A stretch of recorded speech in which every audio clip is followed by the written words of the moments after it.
You said previously that the relationship that Canada had with the United States is now over.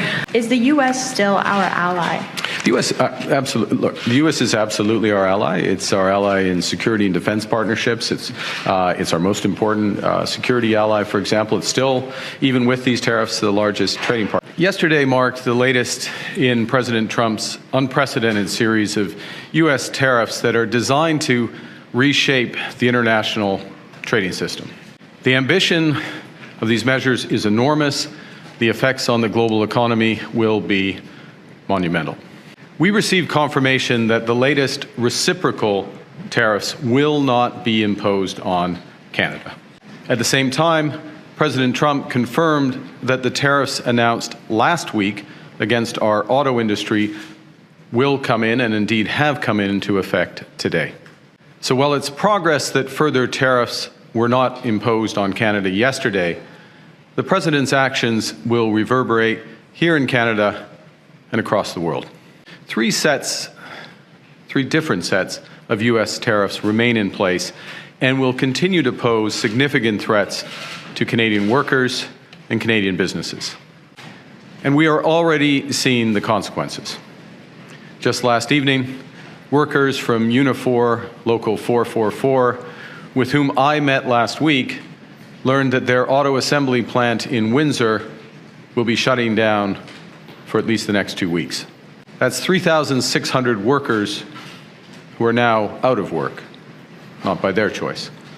Workers who now worry how they're going to put food on the table and pay their bills. I and my government stand in solidarity with those workers in Windsor. Yes, please. Okay, awesome. Hi, everybody. Secretary, Italy and Ireland are among the countries that are complaining about the tariffs. What's your response to these foreign countries? Yesterday, obviously, was a big day, and it was an effectuation of the President's vision of national security, of food security. I know we're hearing from countries that are kind of complaining about what's happening, but I have a chart. This is sort of shows you the exports of other countries: India, Taiwan, Japan. This is the average, 14%.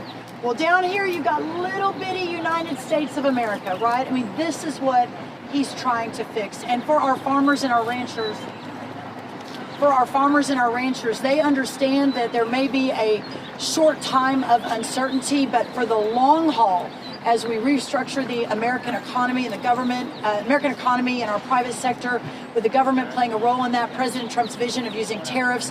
Again, I'm not surprised there's some complaining, but at the end of the day, this president committed to putting Americans first, and as part of that are our farmers and our ranchers. Because I know you had this chart that you just showed us, but financial markets are tanking today. Does Wall Street see things differently than the administration? Why are they declining so sharply? Well, listen, y'all, we are a couple hours in. The president announced this yesterday afternoon. We knew that there would be some of that as people are adjusting, but at the end of the day, yesterday marked step one. This will be a short time of uncertainty, and then we'll move back to the prosperity that this president has envisioned, that he is so bold and so willing to fight for. And I couldn't be more proud and stand next to him. The new golden age of prosperity will move in. Again, for me, I'm really focused on our farmers and our ranchers, and that's what we'll continue to focus on. But it will reach every corner of America as we are restructuring.